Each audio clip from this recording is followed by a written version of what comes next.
Now, what is organization structure and organization process?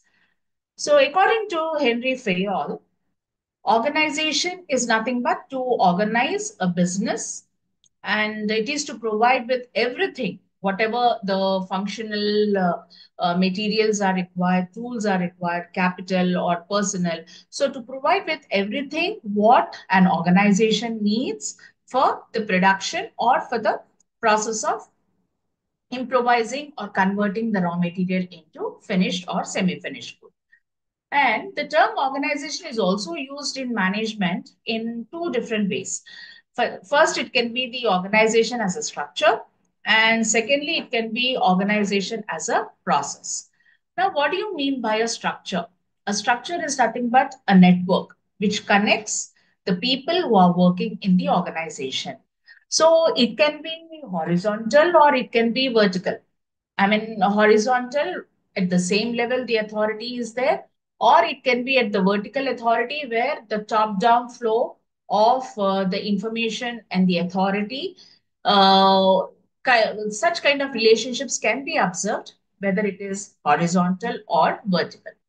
Now, as a systematic combination of people, functions, and facilities, organization structure provides the mechanism.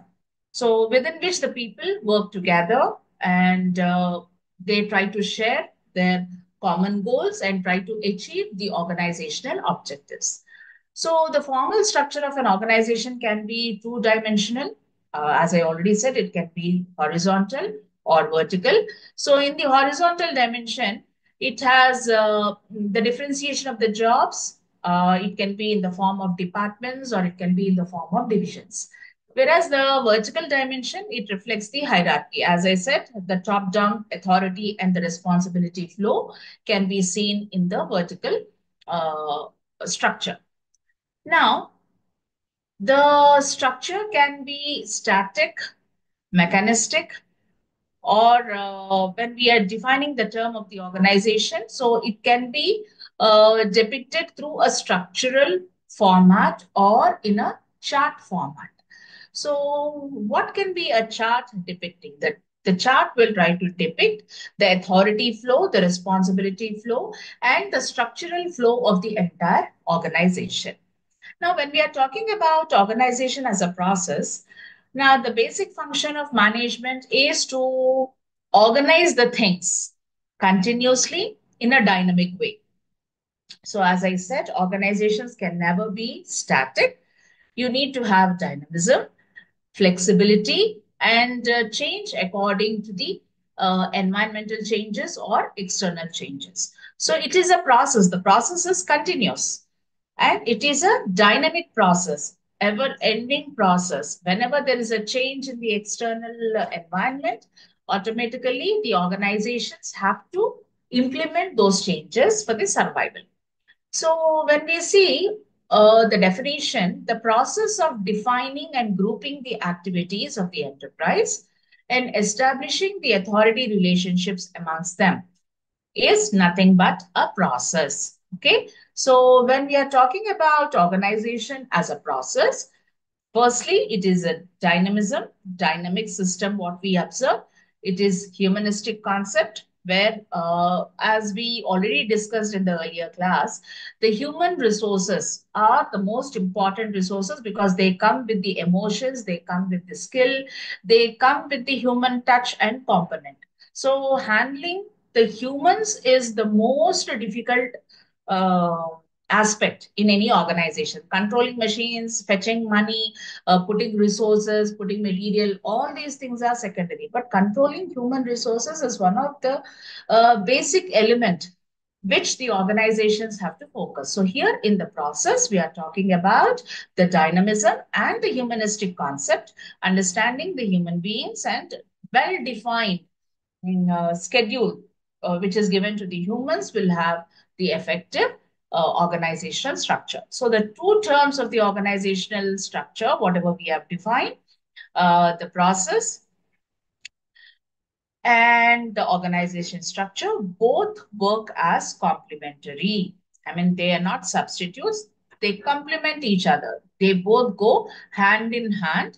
And the entire process of organizing, it results in a structure. Organizing the structure is the end result of the organizing process. So with the process, you control the structure, and with the structure, you control the process. So that is where the complementary effect of organizational structure and organization process work together.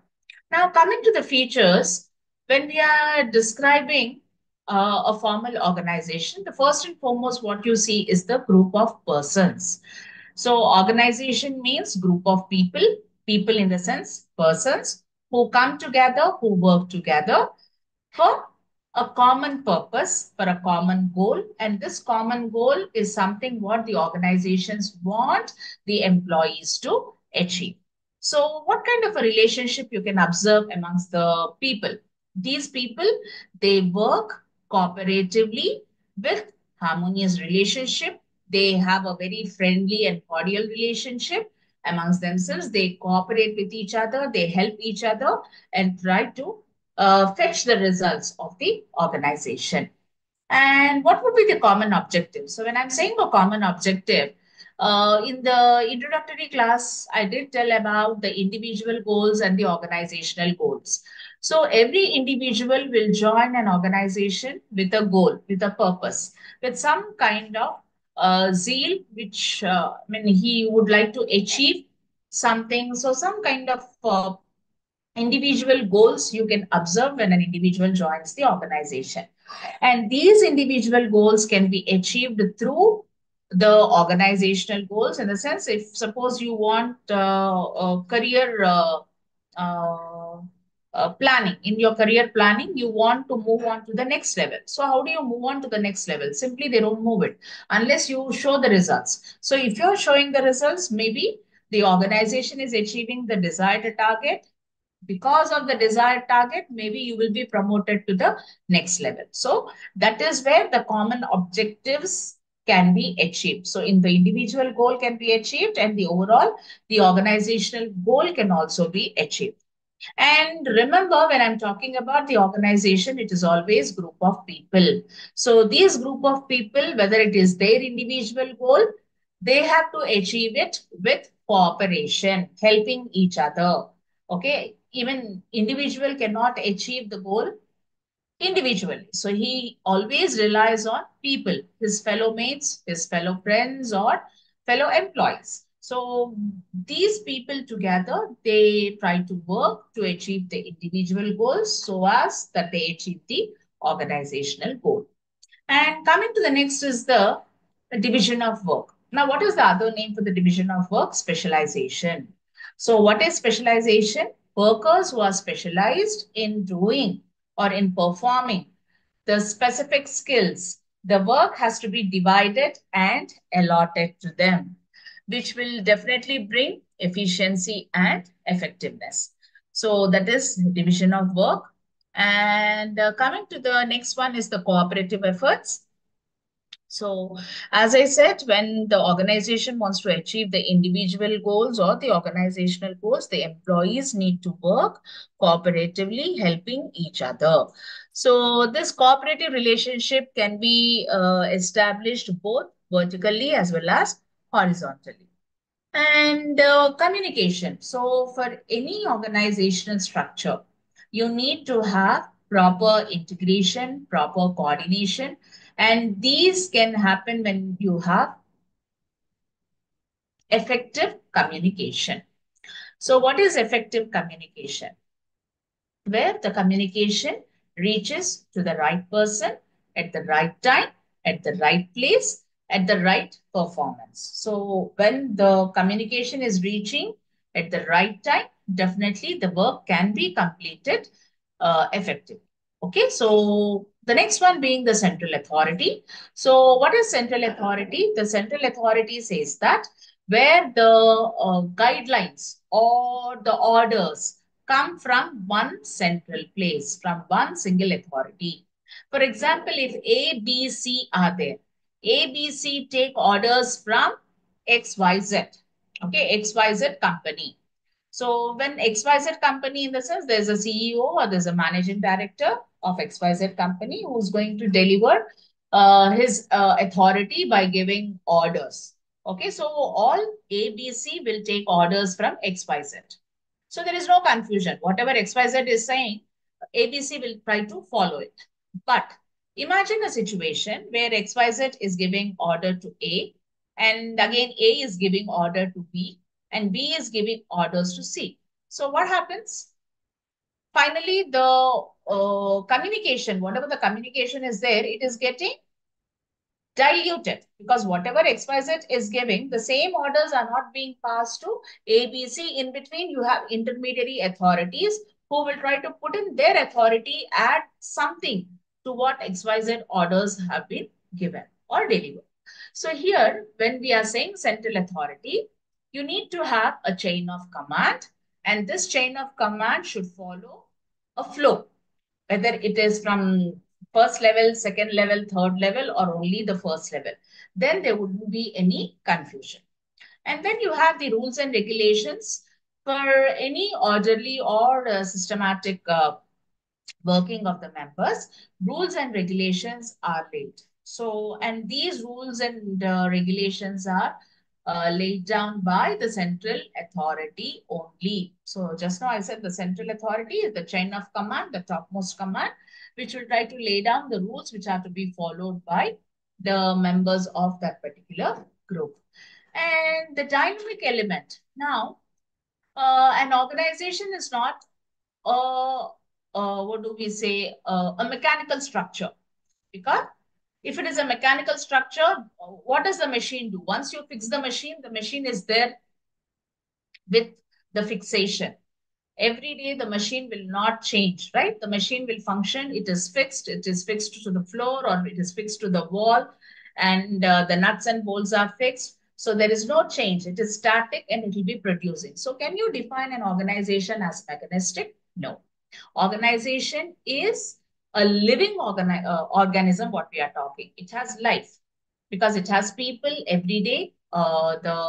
The functions are defined, the performance is defined, the target is defined. So when we are talking about the living organism, it comes with sentiments, it comes with attitudes, and it also has different set of behaviors of the members or the people. Okay, so the material, the capital, and any other resources will not have feelings, but humans, they come with sentiments, with feelings, with their own set of behaviors, attitudes, egos, whatnot. So you need to have the dynamic element with a structural authority, a central authority with the rules and regulations laid down and with proper and effective communication, and with the specialization of work, they all cooperatively work to achieve the common objective of the organization. So these are the features of organizing. Coming to the purpose. So it facilitates administration.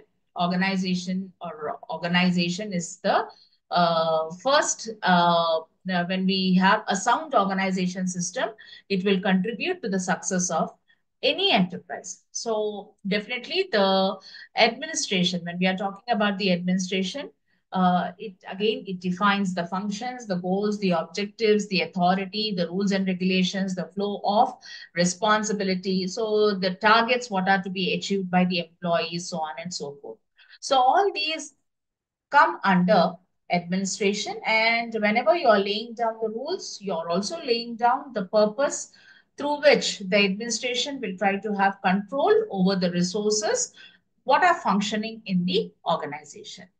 And the organization will also try to encourage growth and diversification. So, a sound organization practices will try to help the enterprise grow. Okay, it can expand in terms of size, or it can also expand in terms of framework, and it might also diversify into various sectors and achieve the targeted results. Now, optimum use of new technology is improvising the existing technology, making the improvements towards the existing technology.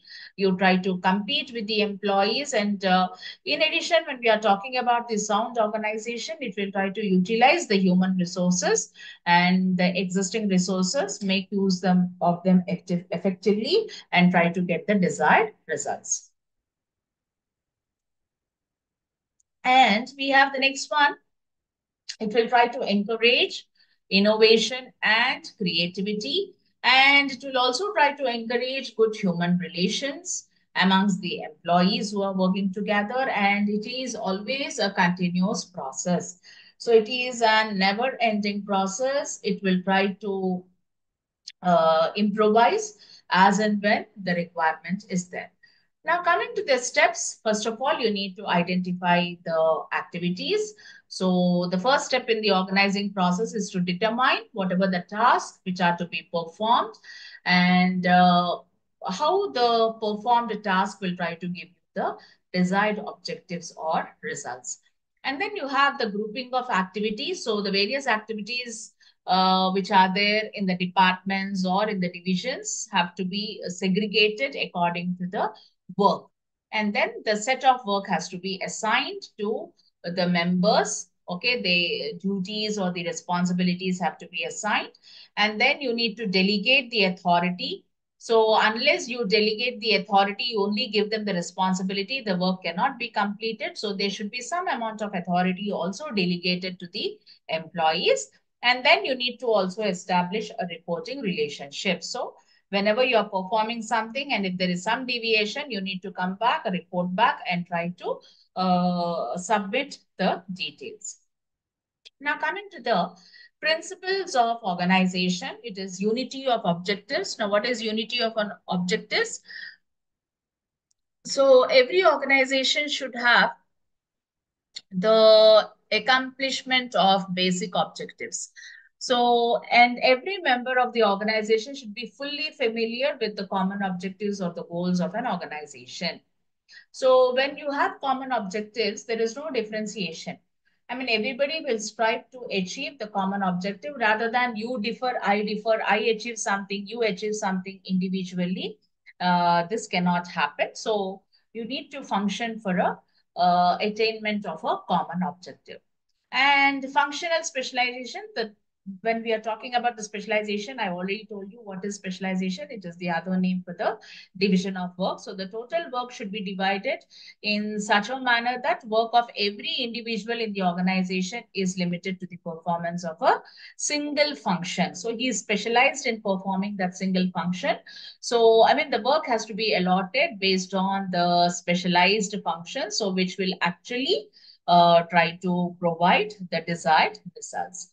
And the span of control, uh, whenever we are talking about the span of control, the span of control should be limited with the less number of people.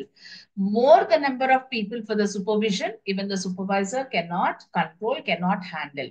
So the span of control should be limited to limited supervision where he has a few members where he can govern them, guide them, give suggestions, check their work, check the deviations, and provide with proper what do I say, the suggestions at the time of requirement. Now, coming to the next is the scalar principle. Now, what is the scalar principle? Scalar principle defines the clear line of authority. So, the authority always flows from top to bottom.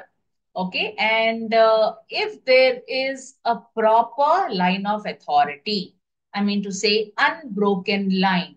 So whenever there is a broken line in between, that leads to lot of confusion. So the chain of command should be always unbroken. The line should be very clear. Okay. Either, I mean, if suppose I have to get some orders, I should know who is my superior, from where I'm going to get my orders. And as well as I should know the subordinate to whom I give orders. Okay. So if I am clear with that, then definitely the work will not be disturbed. But if I don't know from where I get the orders and I don't know to whom I should give the orders, if that line is broken, the entire chain of command will be disrupted. So this has to be avoided. That is what the scalar principle uh, focuses on. Coming to the delegation of authority. So delegation of authority is the better, the lowest you delegate. Okay. So whenever you are delegating the authority, it should also follow the responsibility.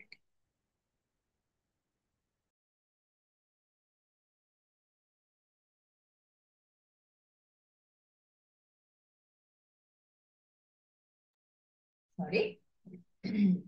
So when I'm talking about the delegation of authority, the delegation of authority should always be followed by the responsibility. And you give the authority and you don't give any responsibility. I mean, nothing can be, I mean, you cannot see any outcome. You cannot expect any result. So authority and responsibility should go hand in hand.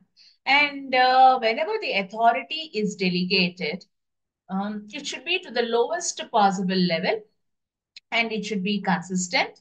And the control should also be there to what level the coordination and the decision making is given. Okay. If it is not defined properly, definitely that will result to another confusion. Now, coming to the next is the functional definition. The duties and responsibilities assigned to every position and its relationship with other positions should be very clearly defined. And there should be unity of command where you need to have only one supervisor and you need to have one boss at a time. Unity of direction, it says that there should be one head and one plan for a group of activities. If in a group 5 members are there, all 5 members put their heads, all 5 members come up with different 5 set of alternatives. So you cannot apply all the 5 alternatives at the same time, right? So you should have one head and one mind, which is actually taking the control of the group activities. And there should be a proper correspondence. I mean, the authority and responsibility must be coexistive and coextensive. And the authority delegated to a particular position should be commensurate with the responsibility of that position. And there should be absolute responsibility and there should be a balance that in none of the departments the functions are more burden and the other departments functions are less. Always you should have a balance.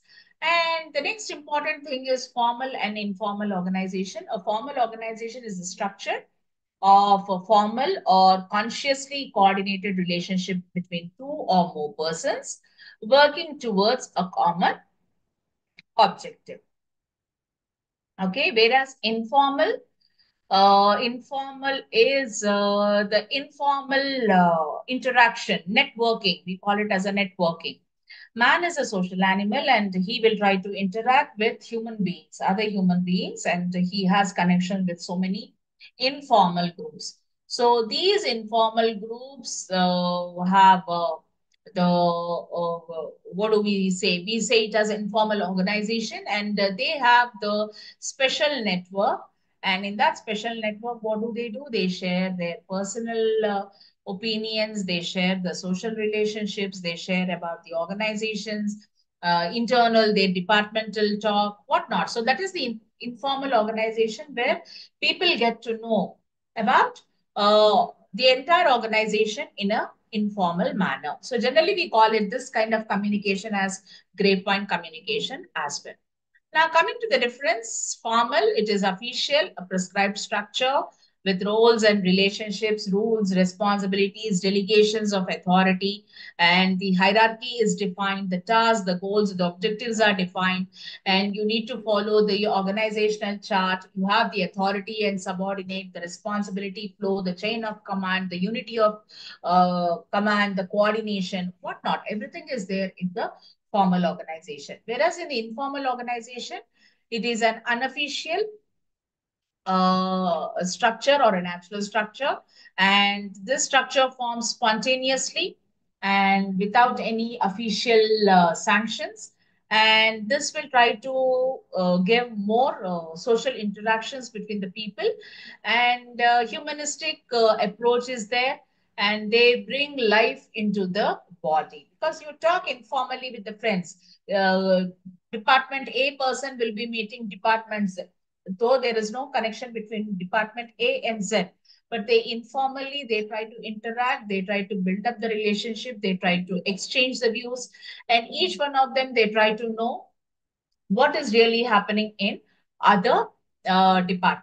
Okay, and whether it finds a place in the organizational charts and manuals, no, because it is informal, it is unofficial, it is only a social bonding, and it is a spontaneous relationship between the members who meet very often or who meet at a common place. It can be a canteen or it can be a place where they try to interact each other. So it is a social relationship what they have. And informal relationship, when I'm talking, it can be upwards or it can be horizontal. The relationship might flow from all the ways. There is no vertical or horizontal. Wherever the people are meeting, and if they can communicate, if they can bond, the social interaction happens and the relationship develops and the informal organization is formed. Now coming to the next is departmentation. So a department is a distinct organizational unit where a manager is supposed to have authority for performing the specified activities.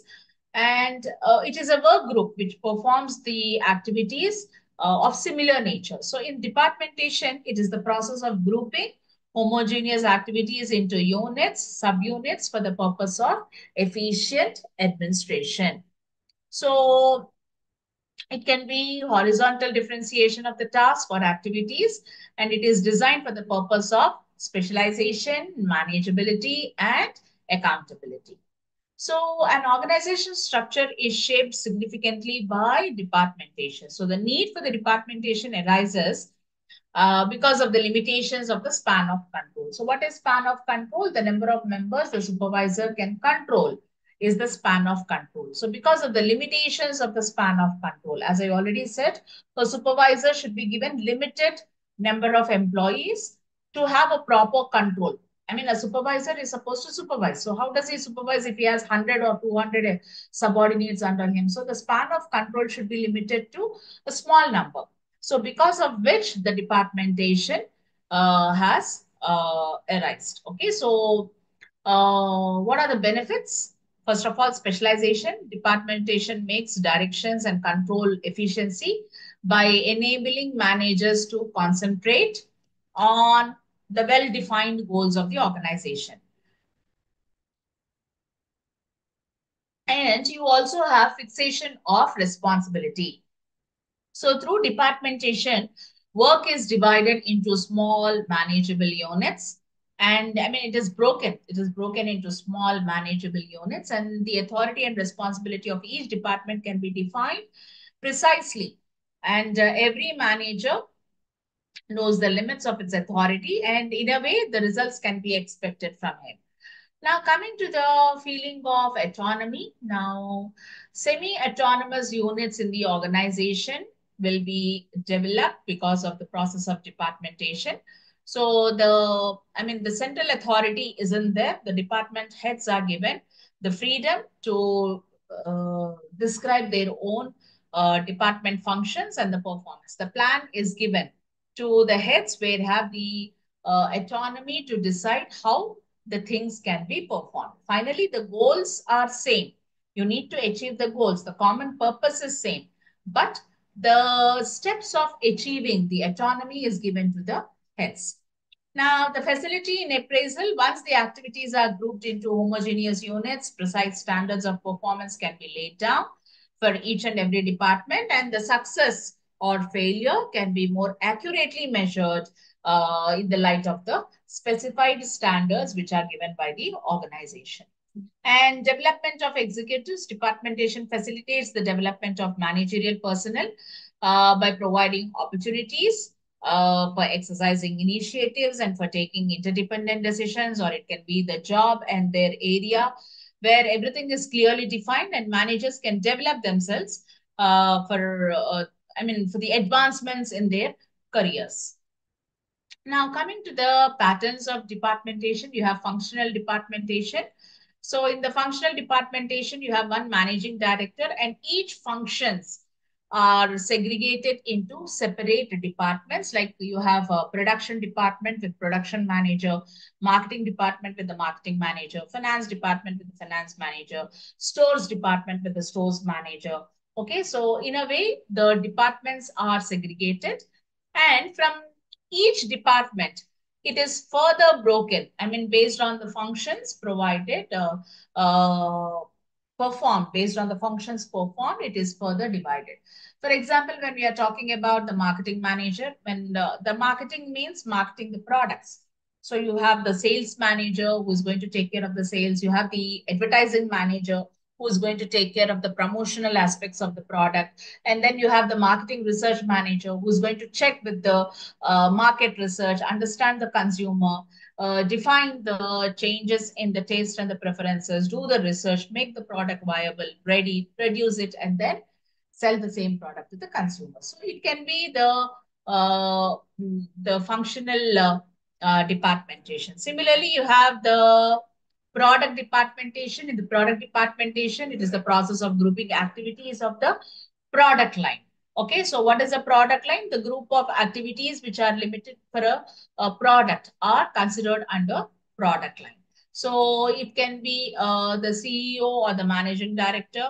So he is going to define the product departmentation into food and groceries, personal care, health care, home care. So different set of departments can be identified. And we have the customer departmentation. It is the process of grouping of activities which are based on the common customers or types of customers. So here you can have see, for example, if it is something relating to the loans, it can be home loans, business loans, vehicle loans, education loans, so on and so forth. Gold loans are also being given nowadays.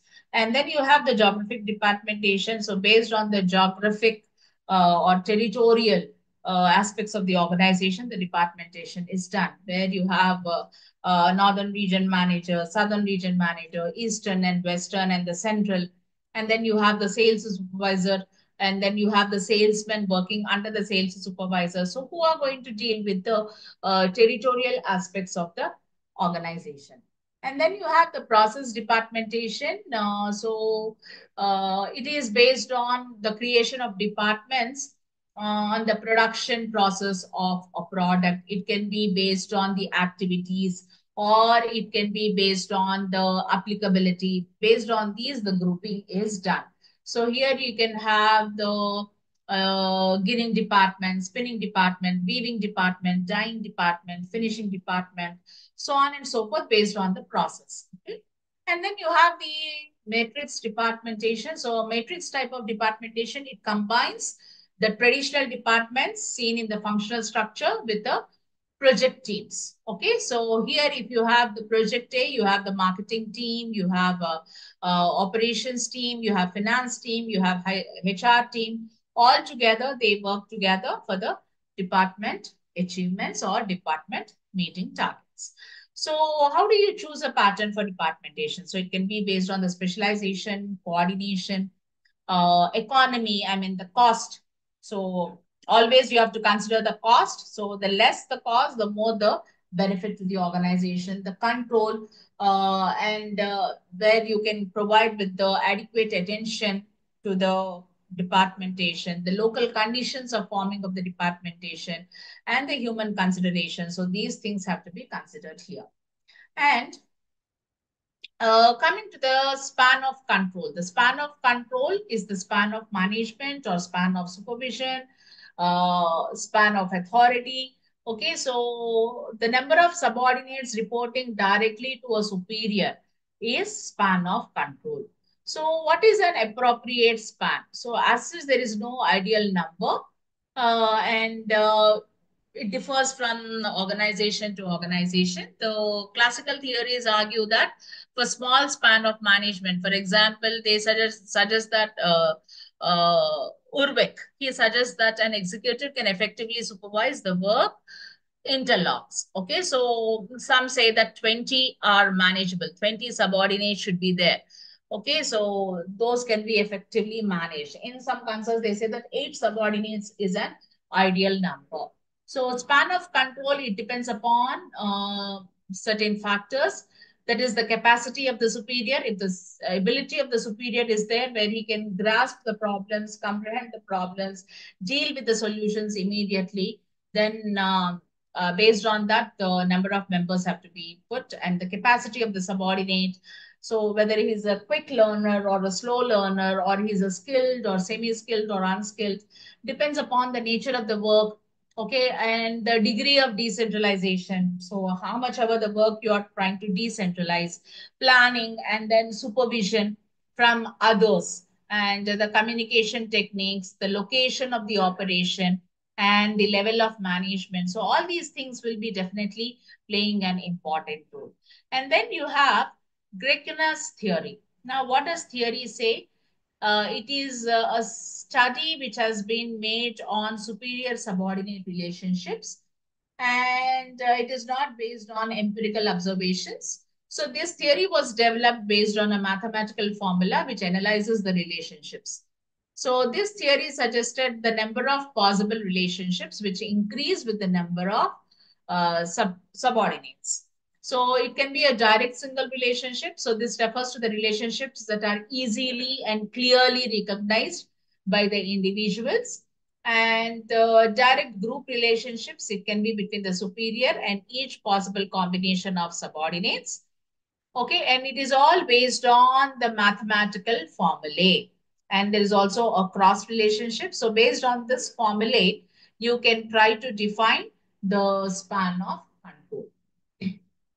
And then you have tall and flat organization structures. So tall or narrow span creates several layers.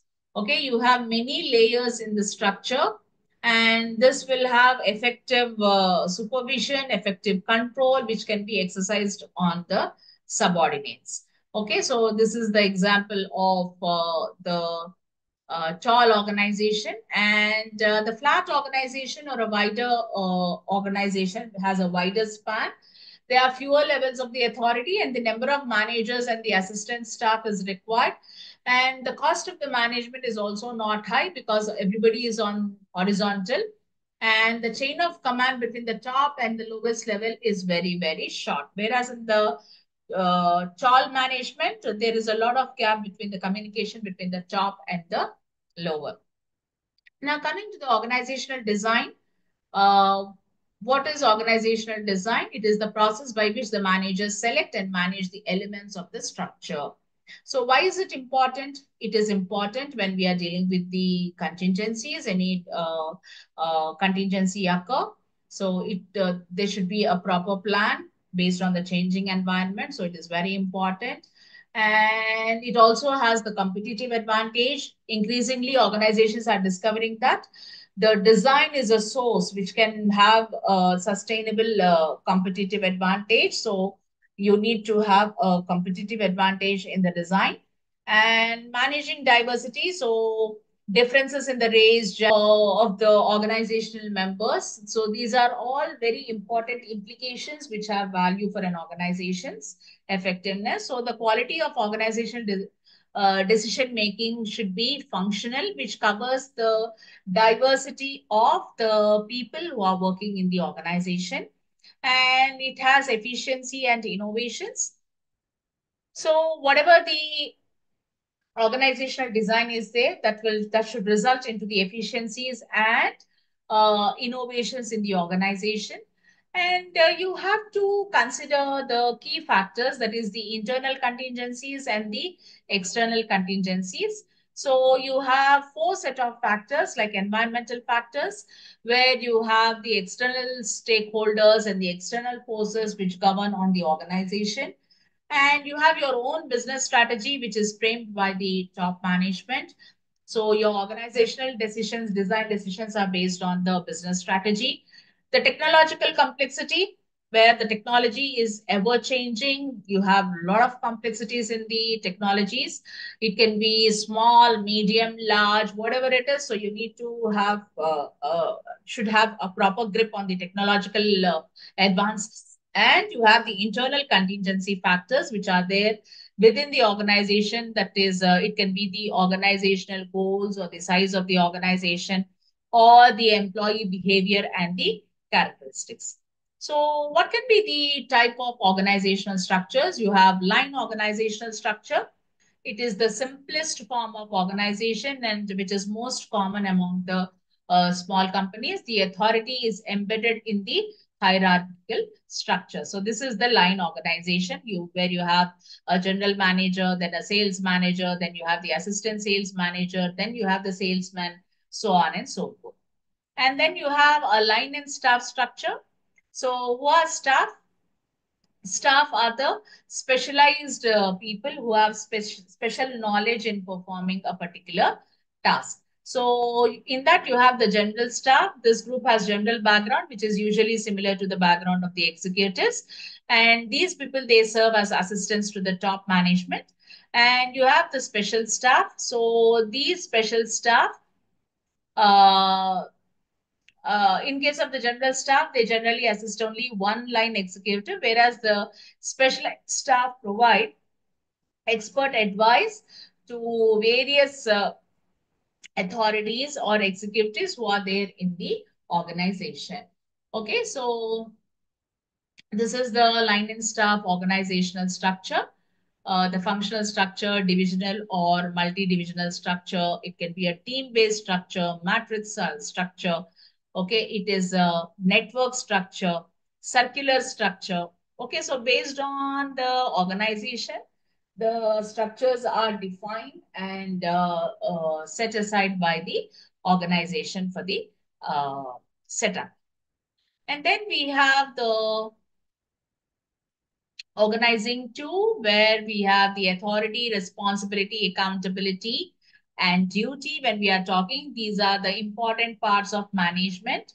And when we are talking about the authority meaning features, authority is the capacity of a superior to make decisions affecting the behavior of the subordinates. So it is the right to take action and utilize organizational resources.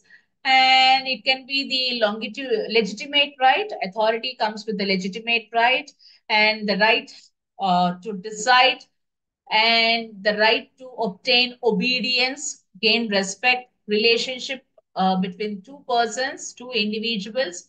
Authority draws some kind of a line between the superior and subordinate, and the superior will always give orders, and the subordinate is supposed to accept them. And the authority is always based on positional. The position is the authority, what the organization has given based on, it can be based on education or based on qualification or based on experience. And the authority is always result oriented. And here we have different sources. Formal authority. According to this theory, all the authority originates at the top in the formal structure of an organization, and it flows downward to the subordinates in the form of delegation. Now, accepted authority theory says that the degree of effective authority possessed by a manager is measured by the willingness of a subordinates to accept the orders, to accept the command, or to accept the superiority of the superior. And the competent authority theory says that it is the authority which is generated by the personal qualities or technical competencies of the manager.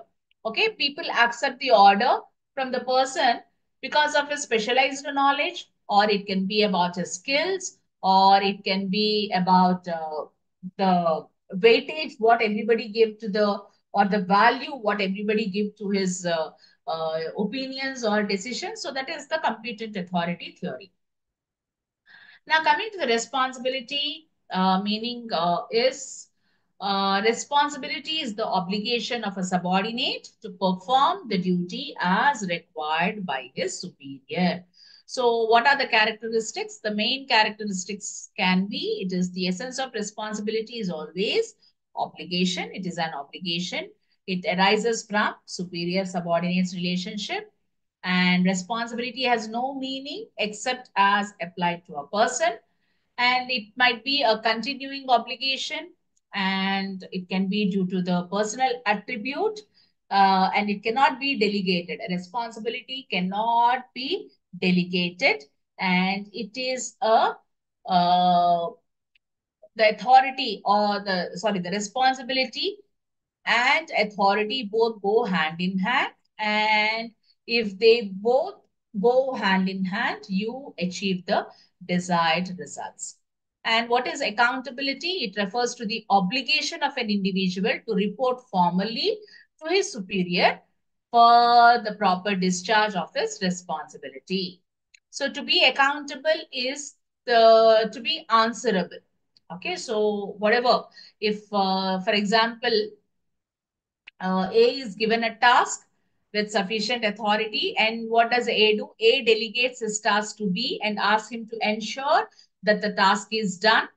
And When we talk about the accountability, accountability is still with A. What is A doing? A is assigned a task. A delegates that to B with responsibility for the performance. But when it comes to the accountability, A is accountable. A is answerable for the task which has been given to him. So accountability cannot be delegated. You cannot delegate accountability. It cannot be reduced. You cannot reduce the burden of accountability. And it is always upward. Authority and responsibility always goes downward, whereas accountability goes upward. And accountability is always unitary.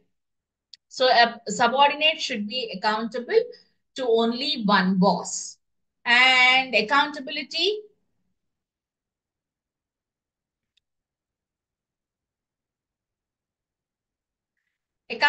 standards. The responsibility and accountability should be precisely fixed so as to see whether the assigned task is completed or not. So there should be specific standards for judging the accountability. And the extent of accountability of the subordinate, it always depends upon the extent of responsibility which has been assigned and authority delegated to him. So when we are talking about the accountability and responsibility, responsibility is task focused and accountability requires personal choice and action. And accountability and responsibility are time sensitive. So many people may share responsibility for completing a certain task or a project, but the accountability relates to more to personal choices. This means that the multiple people cannot share accountability, as accountability always vests with one person. Now, delegation of authority. So, a manager in an organization cannot perform all the activities by him necessarily. He cannot accomplish all of them. So, what does he do? He will try to delegate. Okay, when one person gives another person the right to perform the work on his behalf is called as delegation of authority. So, delegation relieves the managers from heavy workload.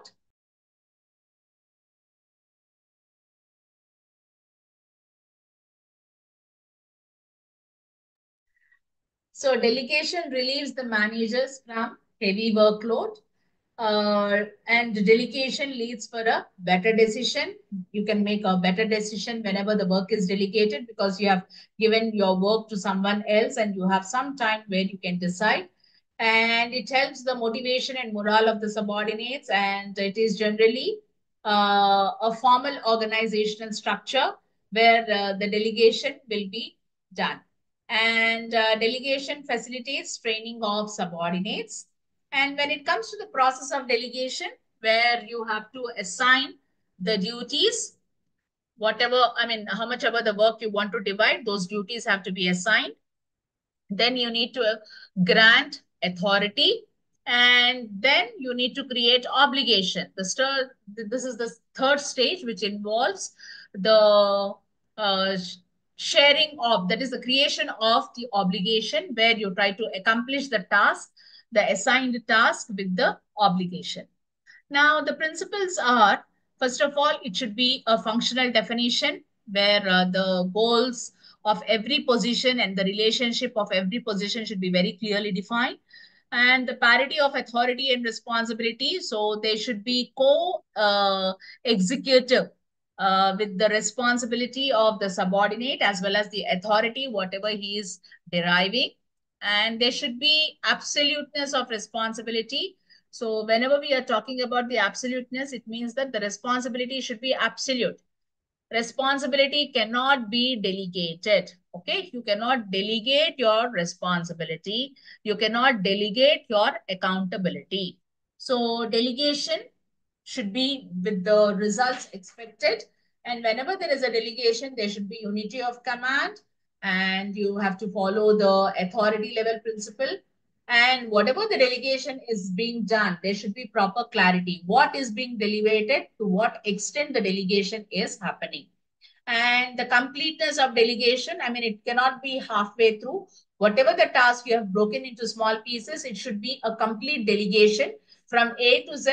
The person should be in a position to perform once you once you break them into a small portion of work. So the entire work is broken into small, and each uh, phase is given to a particular subordinate, which will actually try to delegate and complete the task.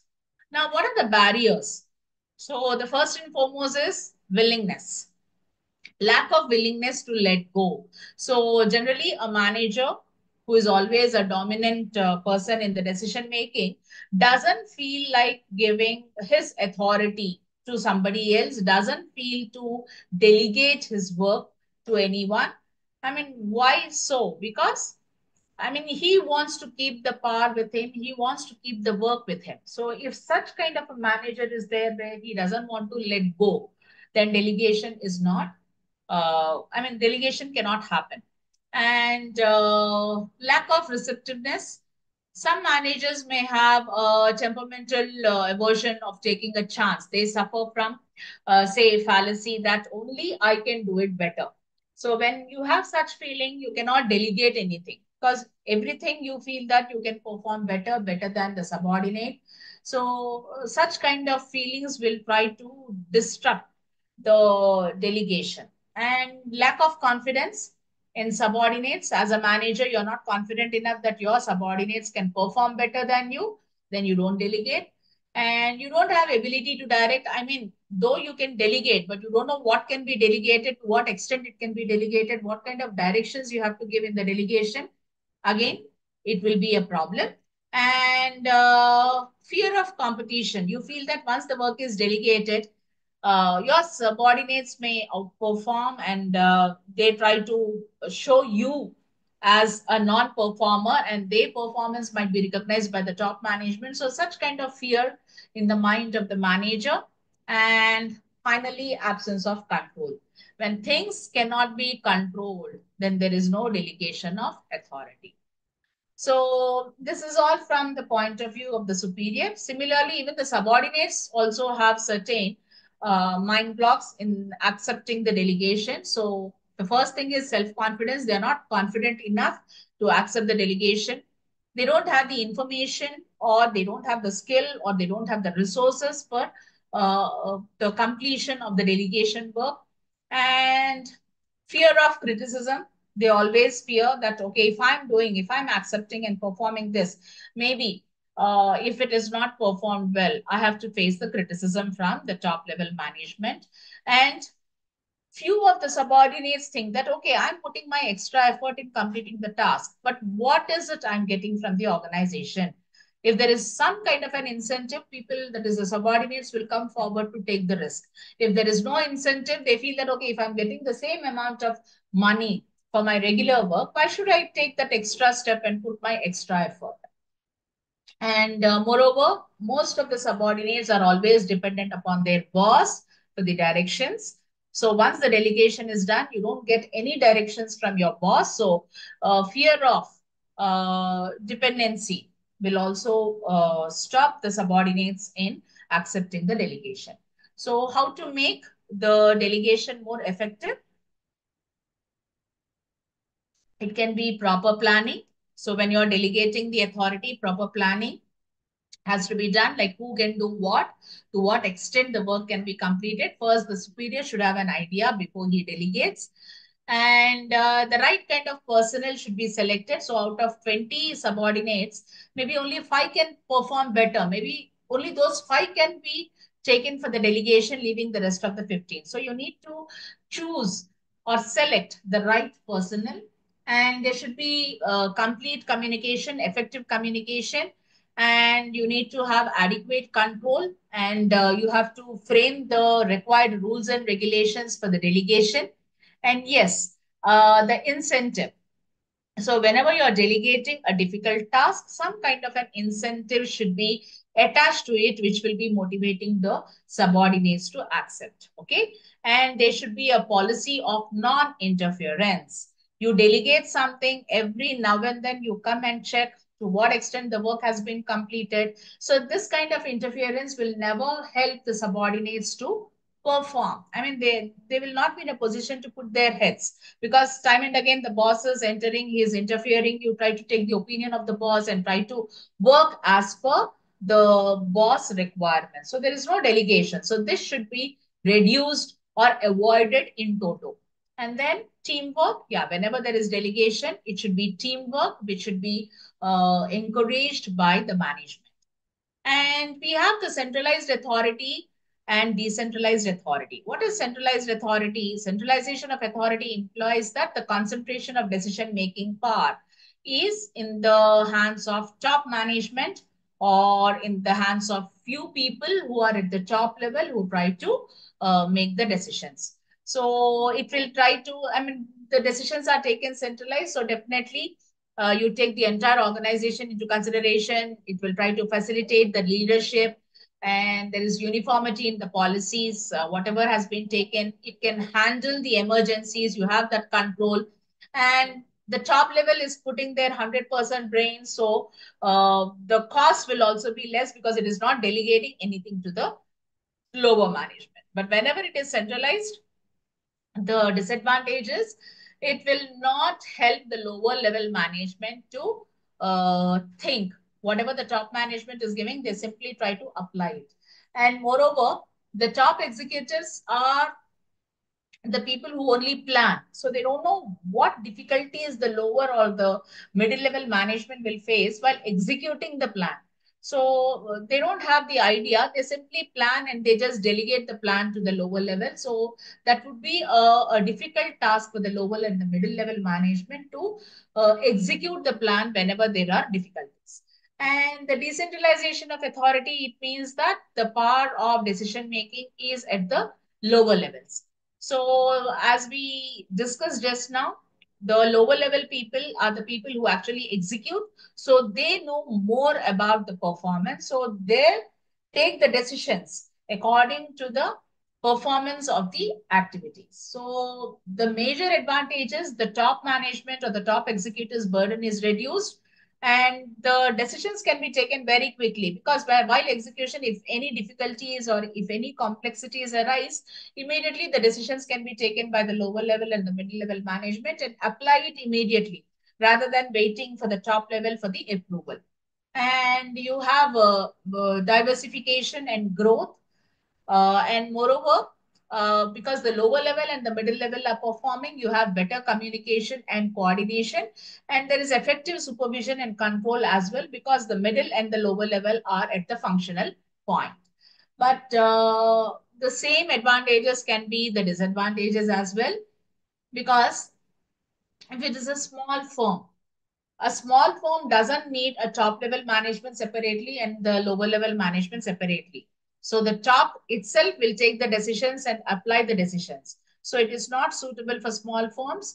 And uniformity. See, when a top management is giving a decision, you have to accept it, come what may. But if it is at the lower and the middle level, I mean, the authority is delegated and decentralized. So who will accept the authority? If a small group is formed, each group will try to come up with a separate set of options or decisions or choices.